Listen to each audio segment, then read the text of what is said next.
Սա վերարտադրողական տեխնոլոգիաների հրաշքներից է։ Զույգը Ամերիկայի Միացյալ Նահանգներից սառեցված էմբրիոնները տեղափոխել է Հայաստան և առաջից տեղադրումից ստացվել է զույգ պտղով հղիություն։ Ոչ միայն Միացյալ Նահանգներից, նաև Մեծ Բրիտանիայից, Արաբական Էմիրություններից են շատ բուժառուներ գալիս Հայաստան անպտղության բուժման նպատակով։ Հայաստանում վերարտադրողական բժշկությունը համապատասխանում է շատ բարձր միջազգային ստանդարտներին և մենք կարողանում ենք ապահովել շատ բարձր մակարդակ վերարտադրողական օժանդակ տեխնոլոգիաներին և քանի որ այդ տեխնոլոգիաները բավականին մատչելի են Հայաստանում, օտար երկրացիները նախընտրում են կատարել այդ ծրագրերը Հայաստանում, ոչ թե իրենց երկրում։ Հորմոնալ խախտումներից մինչև գենետիկ խնդիրներ, անպտղության պատճառները շատ են։ Բժիշկը ընդգծում է, անպտղությունը պայմանավորված է ոչ միայն կնոջ, այլև տղամարդու առողջական խնդիրներով։ Տղամարդու գործոնը, որը ի դեպ կարող է դիտվել մոտ 30-ից 40% դեպքում անպտղության, շատ ժամանակ անտեսվում են։ Մեզ դիմում են բուժառուներ, որոնք բազմաթիվ հետազոտություններ են անցնում կանայք, ընդհանուր լապարոսկոպիա, ինչ-որ վիրահատական միջամտություններ, բայց տղամարդը էլեմենտար սերմի հետազոտություն դեռ չի անցել։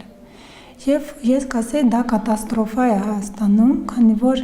զույգը պետք է դիմի միասին։ Լինում են նույնիսկ դեպքեր, երբ որ մենք ստուգում ենք սպերմագրաման ամուսնու մոտ, ընդամենը մեկ հետազոտություն է, եւ այդ հետազոտության արդյունքով արդեն մենք կարող ենք հասկանալ, թե ինչպիսի բուժում առաջարկենք տվյալ զույգին։ Եվ շատ դեպքերում բացահայտվում է, որ խնդիրը ամուսնունն է եւ ոչ կնոջը։ Մեր երկրում գործում են վերարտադրողական առողջության պետական ծրագրեր, որոնք աջակցում են շահառուներին ախտորոշումից մինչև բուժում։ Բժիշկը կարևորում է նաև հղիություն պլանավորելու տարիքը։ Շատ բուժառուներ դիմում են մեզ 40-ից հետո, փորձում ենք իհարկե ստանալ հղիություն, բայց պետք է նշել, որ 40-ից հետո այդ հղիանալու հավանականությունը զգալիորեն իջնում է։ Եվ շատ բուժառուներ չունեին այդ ինֆորմացիան, որ եթե իրենք սառեցնեին ձվաբջիջները մինչև 35 տարեկան, իրենք կունենային ռեալ հավանականություն հղիանալու 40-ից հետո։ Իրենք կարող էին պահպանել իրենց պտղաբերությունը և օգտագործել շատ ավելի էֆեկտիվ այդ երիտասարդ ձվաբջիջները 40-ից հետո։ Իհարկե, մեծ տարիքում ևս հնարավոր է հղիանալ, բայց երբեմն արդեն վերարտադրողական օժանդակ տեխնոլոգիաների կիրառմամբ։ Բժշկի հորդորն է 30 տարեկանից հետո պարտադիր անցնել 2 հետազոտություն։ Անտիմյուլերային հորմոնի որոշումը և գերձայնային հետազոտությունը փոքր կոնքի,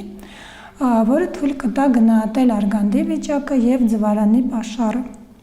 Այդ 2 հետազոտությունը լիովին բավարար է գնահատել վերարտադրողական պոտենցիալը և որոշում կայացնել արդյոք անհրաժեշտ է ձվաբջիջների սառեցումը,